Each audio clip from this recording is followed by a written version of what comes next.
At the corner of Cherry Street and Desloge Drive, there sits a red brick house. Many have passed by not knowing the history that lies behind the walls. Many have called it the old sheriff's house, but to Sam Doss, he called it home. Mr. Doss was tragically murdered on the night of August 16, 1926. It was through this window that the gunman targeted Doss. There is more to this story that I plan to unfold. Hello and welcome to the first episode of The Legend of Sam Doss. And so before I begin, I want to talk about a few things. And that is that this series is not going to be about rehashing out the whole murder case and try and figure out who actually murdered Sam Doss.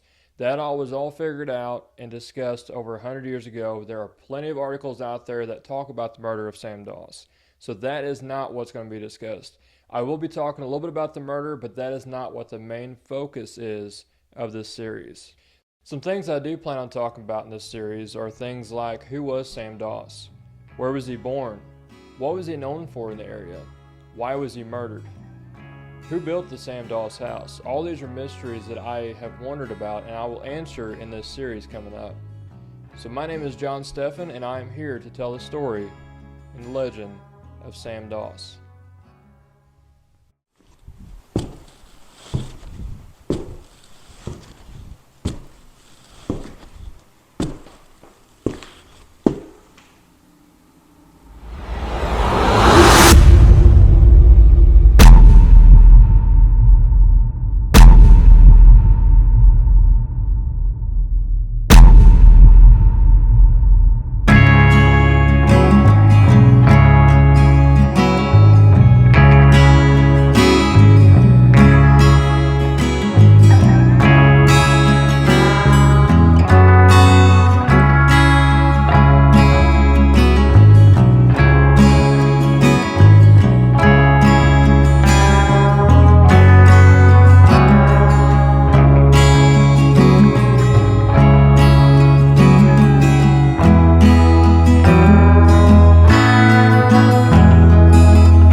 A few years ago, a friend of mine by the name of Donald LaPlante was telling me about how a constable was murdered in Desloge, Missouri several years back. The story has always intrigued me ever since, so I want to get to know a little bit more about it.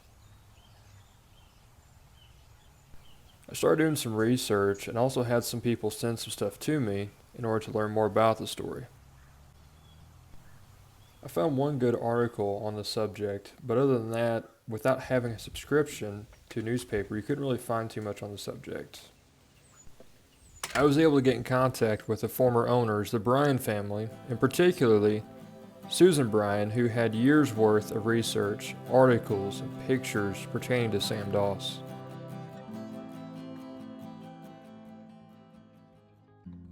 The more I kept digging through and doing some research, the more interesting the story became.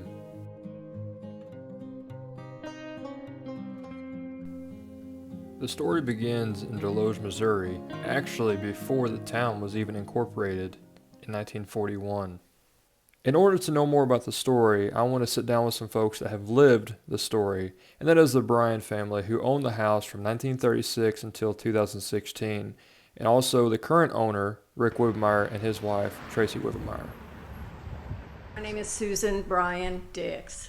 My grandmother, Audrey Bryan, bought this house from Jenny Doss, who was Sam Doss's widow, in 1936. And evidently Jenny lived here for the 10 years between Sam's death and the selling of the house in 36. But at one time, my grandmother must have made it into a duplex because there was two families that lived in the house. They had their separate rooms and then they shared the bathroom. So it was what we would call a duplex, you know. Then we lived in a tiny little house down on Lincoln Street. And in 1958, after the Desloge tornado, and before we got our youngest brother, we moved in to this house. And I think Bill will remember this too. Honestly, coming from that small house on Lincoln Street, we thought we had moved into a mansion, a total mansion. We had this great big yard to play in and all of these rooms, and it was just a wonderful transition. And yes, we knew the Sam Doss story from the time we moved into the house. Actually, our dad used to scare us and tell us that Sam Doss roamed, at midnight or so, but I never saw him. Did you ever see him? No. The memories I have mostly is, when I was 8 years old, when we moved here,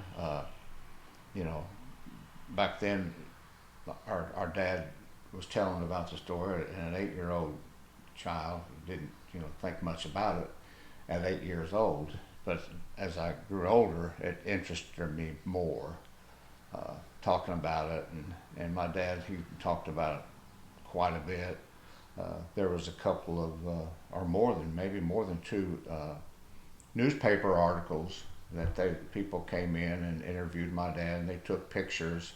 And I remember one in particular where he was pointing, and the door facing by where Sam Doss was killed, there was where the shotgun blast, there was still a bullet hole, a slug hole in the door facings, which I see now is no longer, it's covered up. But I remember seeing in the newspaper, Dad was pointing to that hole. And he enjoyed telling the story about that to people that would come and visit. He'd share that story, and then people would ask me about it at school and what have you, and say, "You live in a haunted house?" Well, no, I don't think we lived in a haunted house. But yeah, like Susan said, Dad would always say that Sam Doss, he tried to scare us. Say that Sam Doss would be walking around the house at night, and but he got a big kick out of that, trying to scare us small children. But yeah, there's a lot of fond memories in this house. It is definitely a unique house, with the construction of it, and the with the rock fence around it and everything.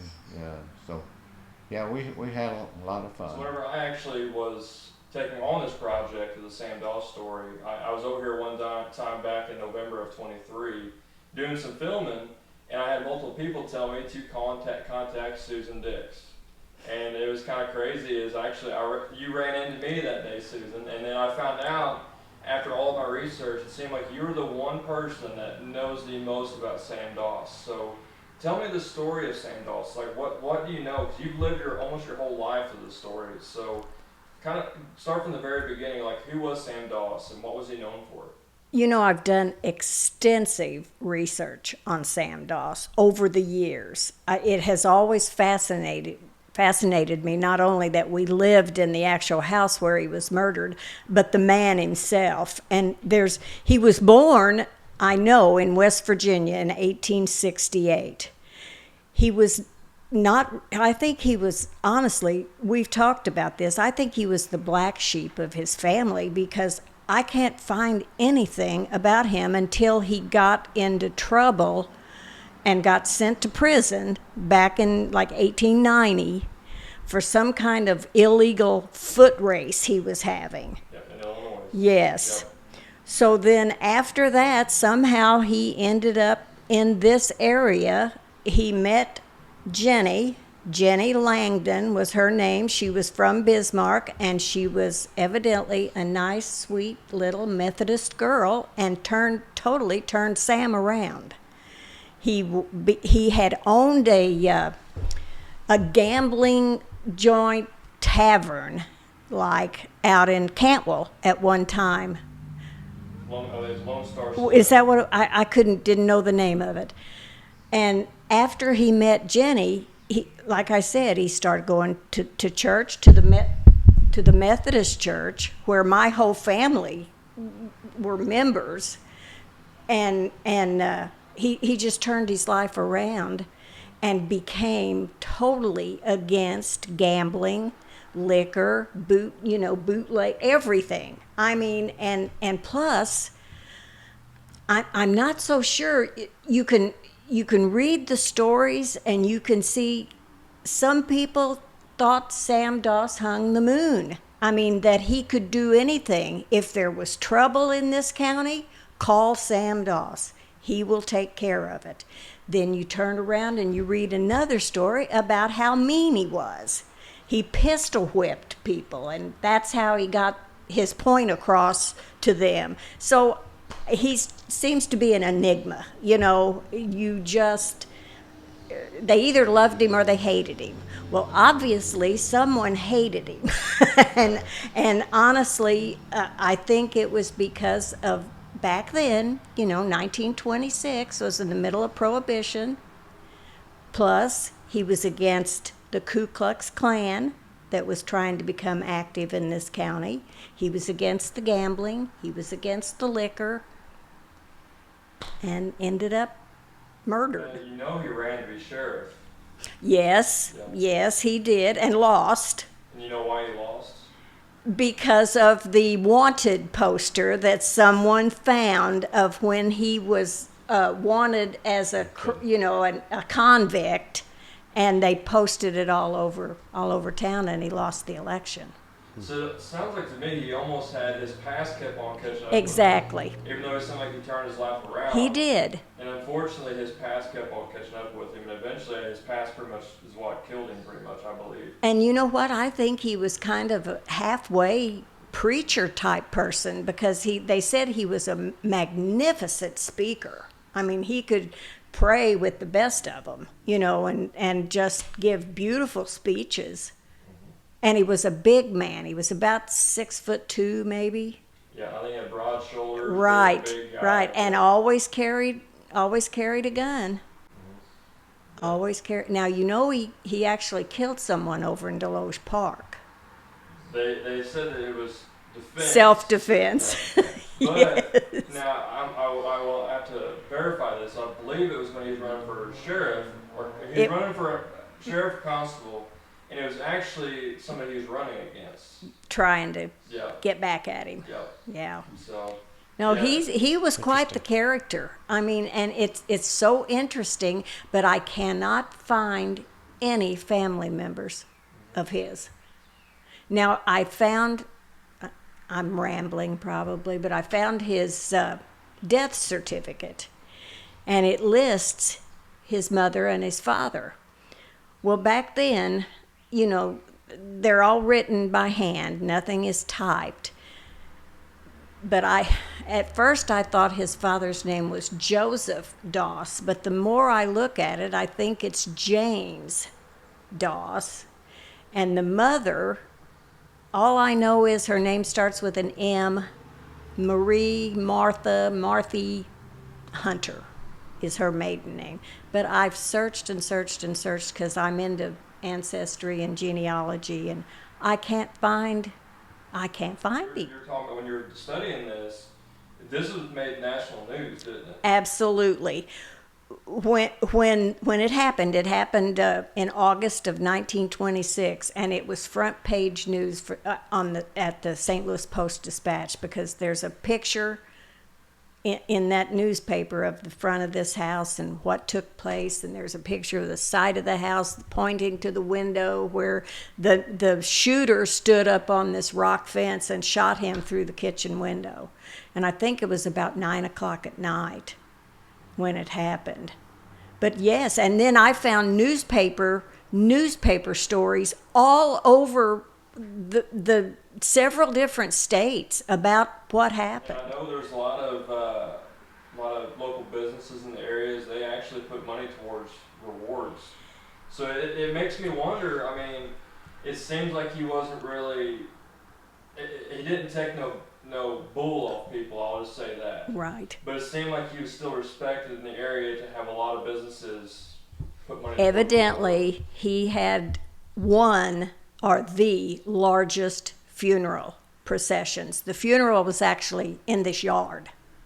He was laid out in this yard, and they said about 1,500 people came to view the body, and then they took him to Bismarck to be buried, and it was a very long funeral procession. Going around this house, there are multiple entryways, and originally, Susan and Brian, you guys said there was 5 entryways. Yes. One has been bricked up, but why would there be 5 entryways? Do you think that maybe there was some kind of a business being operated? I mean, because if you look around here, there's no other brick home in the area. Do you think maybe one area might have been used for like some particular business, or what do you guys think? I've never found any evidence of a business, tearing stuff, any remnants. I've not heard any stories of it. No, I think it's always been a private residence. The although most it was a 2-family divided. the 2-family deal back, that had to be in the late 30s, early 40s, I guess, because my aunt lived here in 1950 with her family, and then we moved in 58. So it was always a private residence. I've never heard anything about it ever being. My name is Rick Wivenmeyer. I'm the current owner of the property here at 411 North Desloge. My wife and I purchased it back in 2016, I believe, as a rental property. It was part of our portfolio to expand it. It was currently rented, and we kept it that way for quite a while, but the property was showing needs of attention. Why did you guys actually purchase the house? I had heard rumors of the story of the Doss, but I didn't really know any details. Funny backstory, as a kid, I had always passed through Desloge going through Camp Lakewood out in Potosi, and I distinctly remember seeing this house on every trip through here. I was about 5 years old. Because of the eagle that was on the roof at the time, I distinctly remember it, and I always, to be honest, I thought it was particularly ugly too. So it always made an impression in my mind, and lo and behold, all these years later, I ended up owning it. And I didn't find out till after we purchased it the true in-depth story of Sam Doss and what had happened here and the importance to the community of it. It was just kind of a passing story. I didn't think much of it, but the more I learned, the more interesting it became. Once you found out the history of the house, did that change your whole plans? I know you had it rented out, but once you found out that there was history behind the house, number one, there was a murder in the house, unfortunately, but did that change your plans of what you want to do with the house? Well, we bought it as an investment property. That was our intent, to keep it that way. However, after having a period of tenants through it, it became worse and worse condition. I knew it needed some pretty massive improvements done. At that point, if I intend to repair it to 100%, was leery about putting tenants back into it. I wanted to make it more of a commercial property, so I've tried to appeal to the city a couple times to make this commercial, to put some kind of office into it. Haven't had any success yet, but I haven't totally given up on that yet either. The Sam Doss story, the more I learned about it, the more I wanted to see something more significant become of the property versus just a rental in town, which tends to get beat up and bad reputations. So I saw something a lot more grand for it, and the more I looked at it and the more I dug into this, it takes more and more money, and that became the underlying problem, was funding it. So it's been kind of sitting for a while, trying to figure out exactly what to do with it. Either appeal to the city again to try to make it a commercial, or just go ahead and redo it and make it a residential rental again, which is my last option. My understanding is you and your wife are real estate agents. Correct. Okay. Yeah. So you guys basically, obviously, you're into buying and selling homes. So you've been all throughout the whole area, and you've sold many homes probably from St.Francois County north in the area. So as far as the architecture of this house, how common is this architecture in this particular area? It's pretty rare in this area. There's a couple, one in Park Hills that kind of looks, you could see some similarities in date and, era of being manufactured. But you don't really see these, they're the style of brick. I can't say there really are any more like this in the area. And as I said before, growing up as a kid coming through here, it made a distinct impression on me as I passed through this area, 3 or 4 times a year. These things, the unique look of it sticks in your mind. My plan is to redo a lot of the entryway, the iron gates up front, and long-term plans is to make it look more period correct like it used to. I have very little information picture-wise to go off of, but I plan to try to make it look like it did in the 20s and 30s. But the amazing thing to me is the pictures I've received from Susan is pictures from almost 100 years ago. There's not much of No, the same thing. archway is No. gone. I mean, but the rock walls, everything is here. I've appealed to the community. Anybody have any pictures, going through a photo album, even if it's a backdrop picture, send it my way. I've never received or There was a anything. porch on this north side of the house when we moved in, but my dad blocked it in and tore that away. But that's the only thing that's different. I mean, it's the same. That picture from 1926 looks just like it does now. It's unbelievable. I couldn't get over the funeral being in the I yard. hadn't heard about that. That'd be Yeah. interesting to see Yeah. him laying out there and 1,500 people And- come and through. they said it was one of the largest Yeah. funeral processions and funerals in this area. So he had to be respected. Yeah, because if you didn't like him, you're not going to come to his funeral. You wouldn't waste your I time. wouldn't think so unless you're just nosy. And at the time, 1,500 people, that was quite That a bit was a of lot high of percentage of the people. community Yeah. to come to Yeah. that. I'll intercede this from what I've heard about Sam Doss too, that he was a tough son of a gun for sure, and I've always heard that when other towns needed somebody caught, bad guys caught, they would call Sam Doss, and he'd come and generally catch them, and There's some interesting stories and I'll get with Susan on some interesting stories too. Some news articles that involve Sam Doss. Right. He was involved in a lot of instances of, I believe he had hound dogs, and so he was actually part of like a At search that and rescue. cave thing. Yep, Yeah. he's part of a search and rescue. Well, not really search, like a search team. I don't know if it's like our search and rescue today. But yeah, they always called Sam Doss and they had somebody to deal with. right. And it seemed like to me he wasn't really scared of much of anything. I don't think he No. was. See, I he was think a you very- two need to team up and put a book together too. You think? Because you can't fit all these stories into a 1-hour Oh, no. video. You should write a book. I've got to Get whatever pictures you got, I've and got so much stuff. up get. there. There's got to be other old timers around the community that got stories too. So Rick, they'd have to be 100. they He might be was- around. He was disliked by the bad guys, that's for sure. Well, they were trying to. He was trying to take away their business. Yeah. Yeah. Oh, sure. Yeah, livelihood. bootlegging business. Yes. Back in the Prohibition days, that's how people made their income. Right. And then all of a sudden, like Oh, this yeah. guy's saying, it's no good, you can't do that, I'm coming to get you. So they couldn't get him face to face, so they ambushed him Yeah. Well, yeah, at dark. yeah. Did you ever In look In up? his home. You probably In his have researched the newspaper articles. That, Yes, I have a bunch of it. yeah, you should put all that together. Those two that went to prison conspired and paid the two Williams brothers. Then they established their alibi, and get this, they established their alibi by going to the Bryan drugstore in Flat River that my grandfather owned and my uncle ran. Little irony there. They were sitting in his drugstore at the time of the murder. Well, I wasn't there. I don't know who killed him. But they had paid those two guys $1,000 to kill him. It's a lot of money back then. You didn't get it.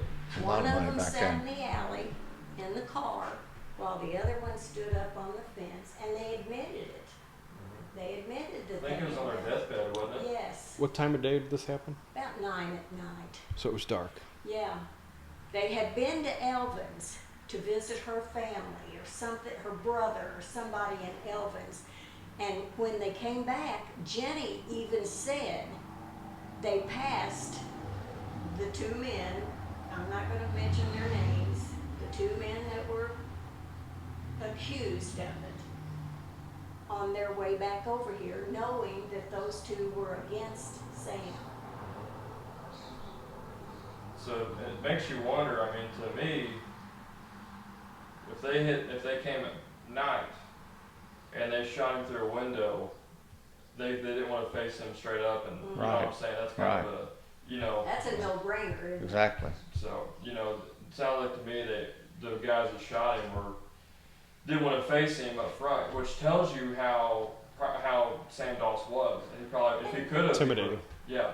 And then they got out of town, because the one of the guys that paid him took him to Cuba, Missouri, took him there, and that was one of the men that went to prison. I think this is pretty interesting.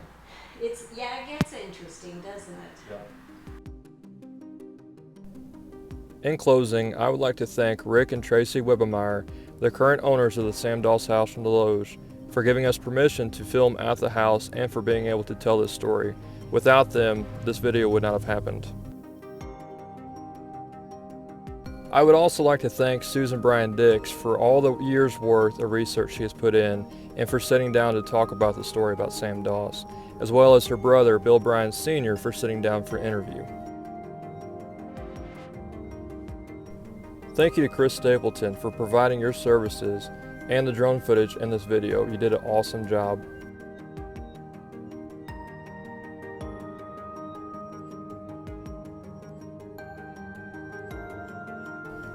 I would also like to thank Bill Bryan Jr. and his brother Eric Bryan for sitting down to tell their side of the story.